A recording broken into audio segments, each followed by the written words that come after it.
Hello guys, welcome to another video in my channel. अभी हम जिस मैच के बारे में बात करने वाले हैं वो है आज रात को होने जाने वाला फोर्थ ट्रॉफी का मैच, जो कि होने जा रहा है वेलिंगटन और ओटागो के बीच में। अभी तक फोर्थ ट्रॉफी के जो मैचेस हमने कवर करे हैं सुपर स्मैश के पहले भी और सुपर स्मैश के बाद भी अच्छा गया है ओवरऑल। लास्ट मैच डे हमने कवर नहीं किया था, मैं थोड़ा बिजी था। ओवरऑल जो मैंने खेला था वहाँ पे एक आध कॉन्टेस्ट ज्वाइन करके तीनों ही मैचेस अच्छे गए थे मेरे। और अभी तक जो मैचेस हमने कवर भी करे हैं वो भी काफ़ी अच्छे गए हैं।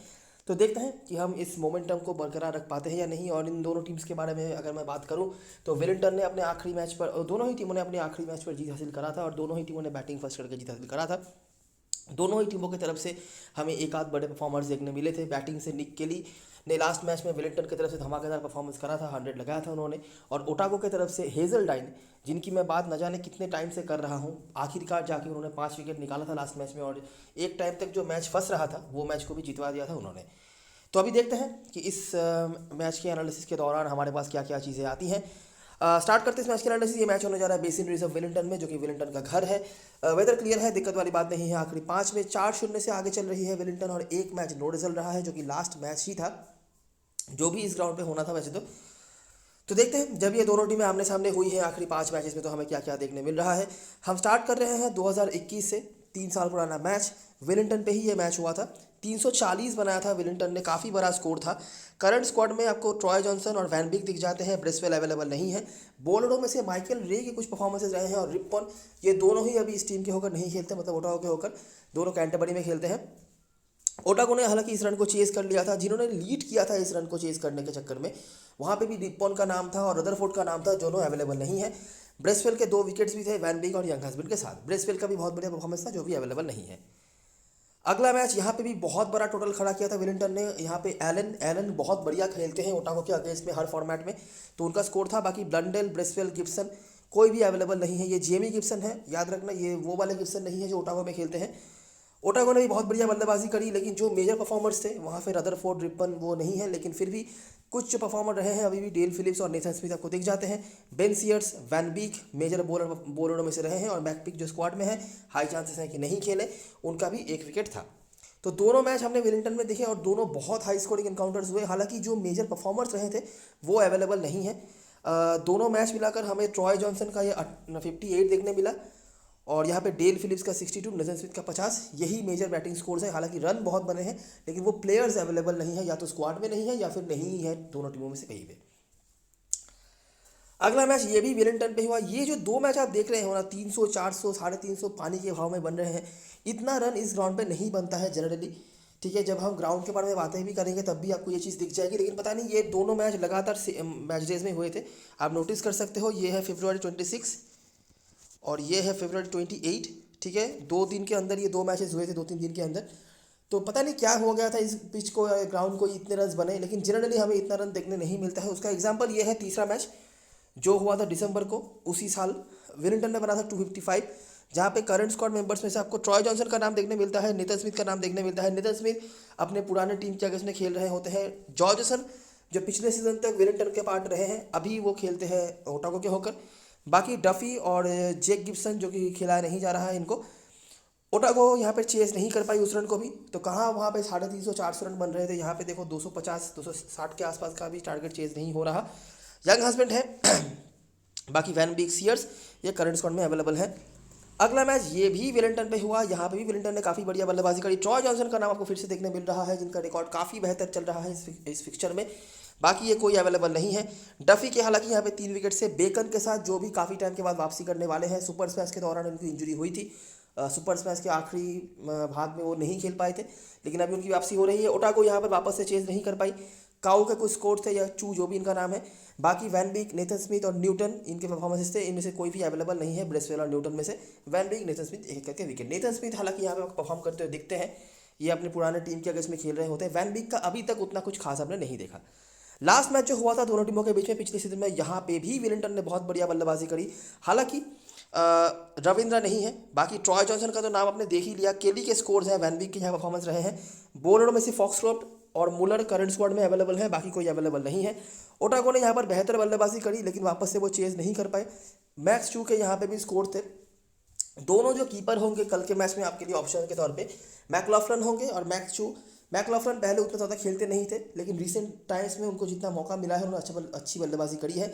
मैक्स शू काफ़ी टाइम से खेल रहे हैं तो उनके रिकॉर्ड्स यहाँ पे हैं। बाकी वैन बीक के 3, जॉर्जेसन के यहाँ पे 4 विकेट्स आपको देखने मिल जाते हैं। ये तब वो वेलिंगटन के होकर खेलते थे, अभी तो दूसरी टीम में है। यंग हस्बैंड के भी यहाँ पे विकेट्स रहे हैं।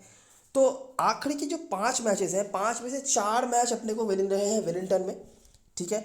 और ऑब्वियसली सारे ही मैचेस जो है 5 के 5 ही मैचेस जो कंप्लीटेड मैचेस हैं वेलिंगटन ने जीत हासिल करा है। नहीं, 4 मैचेस, रिसेंट 4 मैचेस वेलिंगटन ने हासिल करा है। अगर हम आखिरी 6 ढूंढने जाएंगे तो वहाँ पे जो 5 कंप्लीटेड मैचेस मिलेंगे उनमें से एक मैच ओटागो ने जीता था, ठीक है।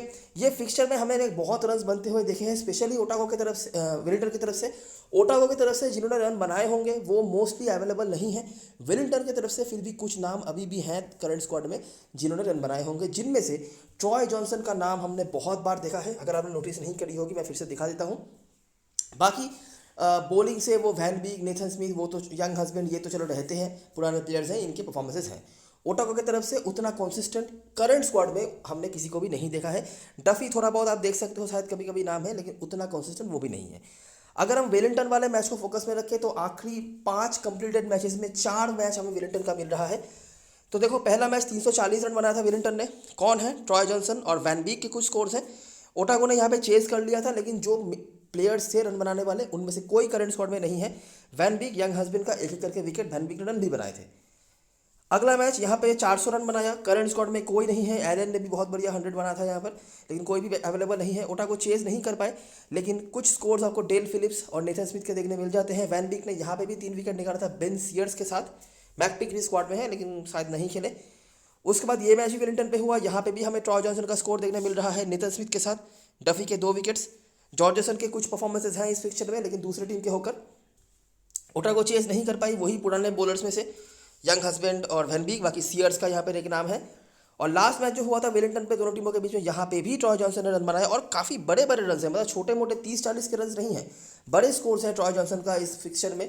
इस ग्राउंड पे वो एनीवेज अच्छा करते हैं, लेकिन इस फिक्चर में भी काफ़ी कंसिस्टेंटली स्कोर्स हैं। 4 में से 3 बार, आखिरी 4 में से 3 बार जो इस ग्राउंड पे हुआ है। और डफी का भी नाम हमने देखा है, बाकी ये कोई अवेलेबल नहीं है। और ओटागो यहाँ पर वापस से चेज नहीं कर पाई, जहाँ पर वैन बीक, नेथन स्मिथ ये परफॉर्मेंस है। और लास्ट मैच जो हुआ था वहाँ पे भी हमने ट्रॉय जॉनसन को बड़ा स्कोर खड़ा करते हुए देखा था। हालांकि उससे भी ज़्यादा स्कोर किसी ने बनाया होगा, लेकिन उनके स्कोर्स हैं, ठीक है।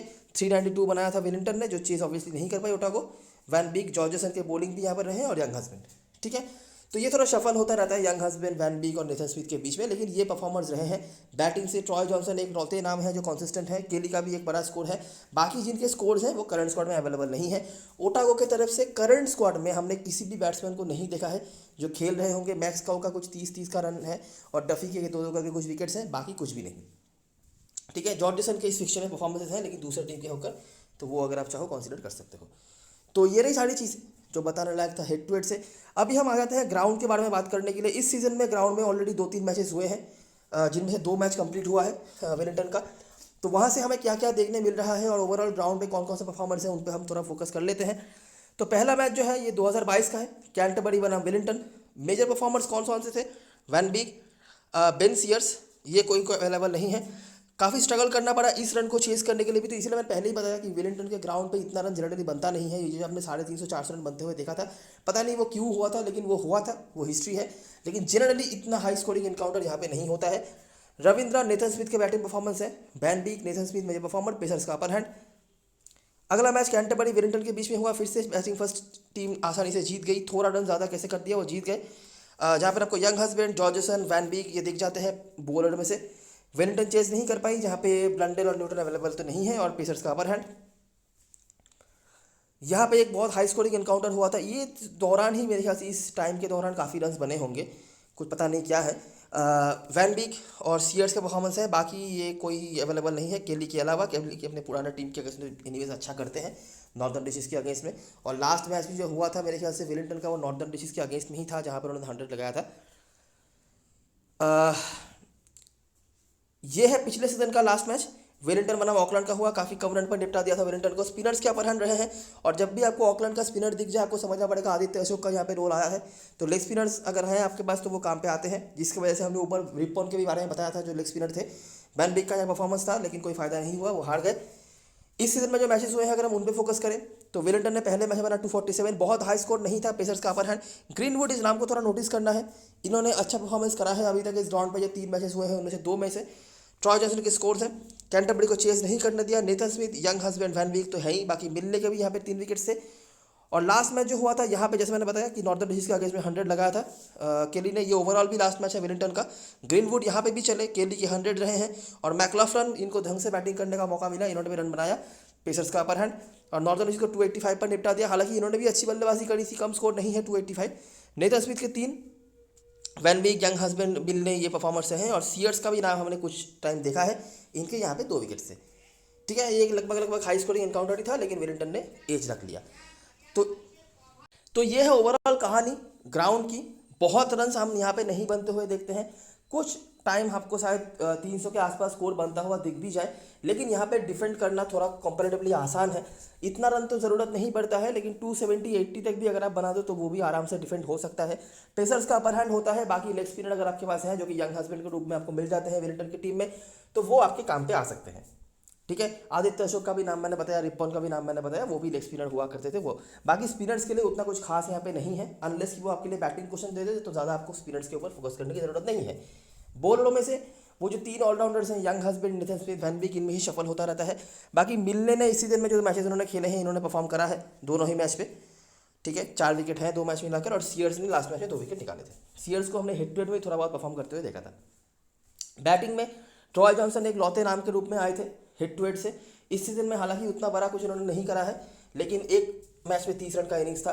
निक ग्रीनवुड ने 3 में से 2 मैच रन बनाया है। और निक केली ने कुछ हिट और मिस टाइप परफॉर्मेंसेज हैं, एक बड़ा स्कोर भी उनका इस ग्राउंड पे है, लेकिन उतना कॉन्सिस्टेंटली नहीं है। ठीक है, तो ये है सारी चीज़ें जो बताने लायक था ग्राउंड से। हेड टू हेड की चीज़ें हम पहले डिस्कस कर चुके हैं। आई होप अपने सब कुछ सही समझ लिया होगा। अभी हम बात करते हैं प्लेइंग यूनिट के बारे में। तो ऐसा प्लेइंग इलेवन हो सकता है जहाँ पर निक ग्रीनवुड और सेवेरिन ओपनिंग कर रहे हैं। उसके बाद Troy Johnson, Nick Kelly, McLaughlin, Tashkoff, Nathan Smith, Van Beek, Younghusband, Ben Sears और एडम मिलने आपको देखने मिल जाते हैं।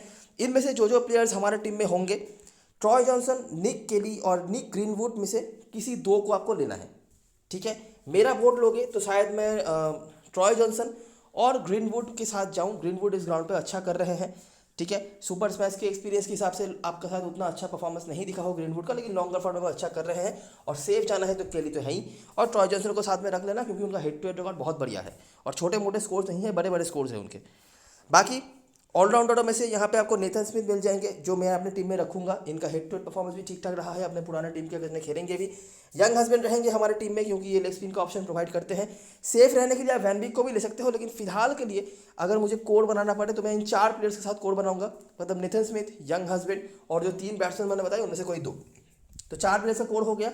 इसके अलावा जिनको आपको ऐड करना है वो वैन बीक है, मिलने हैं, और बैटिंग में से जिन तीनों में से आपने जिसको छोड़ा आप उनमें से ले सकते हो, या बॉलर में से सीयर्स, ये आपके ऑप्शन है। ठीक है, बड़ी लीग में एक प्लेयर को ट्राई कर लेना, वो है टैशकॉफ।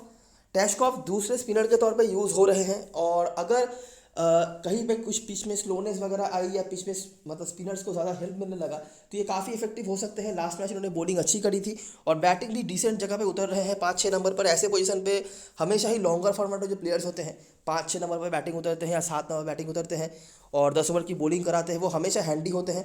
मैं नहीं कह रहा कि बहुत उम्मीद रख लेना, लेकिन हाँ कुछ कंसिस्टेंट पॉइंट्स की उम्मीद आप रख सकते हो। बॉलिंग से मुझे बहुत नहीं लग रहा कि शायद हेल्पफुल हो जाए, लेकिन बैटिंग हैंड इनका अच्छा है। एक आध विकेट भी कहीं से निकाल लें और बैटिंग पे मौका मिल जाए ढंग से तो ये आपके लिए इफेक्टिव हो सकते हैं। बड़ी लीग में ट्राई कर लेना, छोटी लीग में मुश्किल ही होगा इनको मैनेज करना, क्योंकि ऑलरेडी 3 ऑलराउंडर्स हमारे यहाँ पे लेने लायक हैं वेलिंगटन की तरफ से। अभी तो ओटागो का हमने काउंट भी नहीं किया। बात करें ओटागो की तरफ से तो जॉर्जेसन अपने पुराने टीम के अगेंस्ट में खेलने आने वाले हैं। प्रॉपर बॉलिंग बैटिंग सब करा रहे हैं, डेफिनेटली लेना है इनको क्योंकि उनका यूज़ बहुत बढ़िया तरीके से हो रहा है। उसको Jacob Cumming, Foxcroft, Dale Phillips, Thorn Pass, Lew Johnson, Max काउ काफ़ी नीचे बैटिंग आ रहे हैं। ट्रेविस मुलर या मैट बेकन स्क्वाड में है, इनको किसी के जगह पे तो खिलाया जाएगा। ये हो सकता है हेजल्टाइन के जगह पे खेल जाए।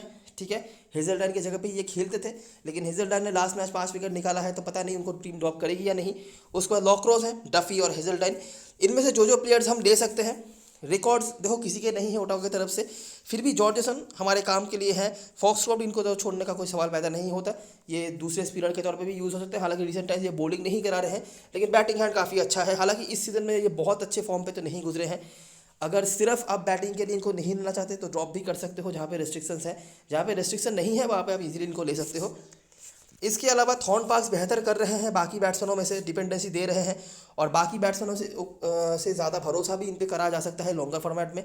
इवन T20 में भी जो 1-2 मैच में मौका मिला था उन्होंने अच्छा करा था। कीपर सेक्शन में मैक्स काउट लेने लायक ऑप्शन है, क्योंकि बाकी सेक्शन से बहुत सारे प्लेयर्स आपको विलिंगटन की तरफ से लेने पड़ेंगे। स्पेशली जहाँ पे रिस्ट्रिक्शन है मुझे लगता है वहाँ पे मैक्स काउट आपके लिए काफ़ी हैंडी ऑप्शन हो सकते हैं। और बॉलरों में से सिर्फ डफी का ही मैं नाम लूँगा, जिनके रिकॉर्ड थोड़े बहुत हैं। वो भी अगर वो बॉलिंग सेकंड करा रहे हैं ज़्यादा इंपॉर्टेंट होंगे, बॉलिंग फर्स्ट में आप किसी और ऑप्शन के साथ भी जा सकते हो। तो यहाँ पे कम प्लेयर्स लेने हैं हमें ओटागो की तरफ से, तो क्योंकि बहुत सारा रिकॉर्ड जो है विलिंगटन के सपोर्ट में है। हेड टू हेड में भी वो क्लीन स्वीप कर रहे हैं, ग्राउंड में भी रिकॉर्ड उनके ज़्यादा है, तो विलिंगटन के प्लेयर्स अपने को ज़्यादा लेने हैं। तो इसीलिए कम जो प्लेयर्स हम लेंगे उनमें से जॉर्जेसन है, मैक्स काउ है, थॉर्न पार्क्स है और डफी या किसी और बॉलर के साथ आप जा सकते हो टॉस के ऊपर डिपेंड करके। ये अपने कोड हैं। इसके अलावा जिनके ऊपर आप देख सकते हो भरोसा करने के लिए, कमिंग एक ऑप्शन है। ये ओपनिंग आते हैं, उतना अच्छा तो कुछ करा नहीं है इन्होंने और मुझे उम्मीद भी नहीं है करेंगे, लेकिन बड़ी लीग में कहीं भी ओटागो के सपोर्ट में टीम बनाने की सोच रहे हो तो कमिंग एक ट्रायबल ऑप्शन है जिन पे आप देख सकते हो।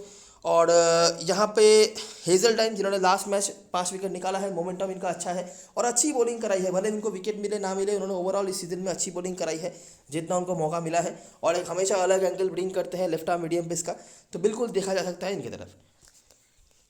कैप्टन वाइस कैप्टन चॉइस की बात करें तो नेथन स्मिथ, वैन बीक के आसपास लोग जाएंगे। ये प्रॉपर ऑलराउंडर्स हैं, सेफेस्ट ऑप्शंस भी हैं। उसके बाद मिलने और केली ने लास्ट मैच 100 लगाया है।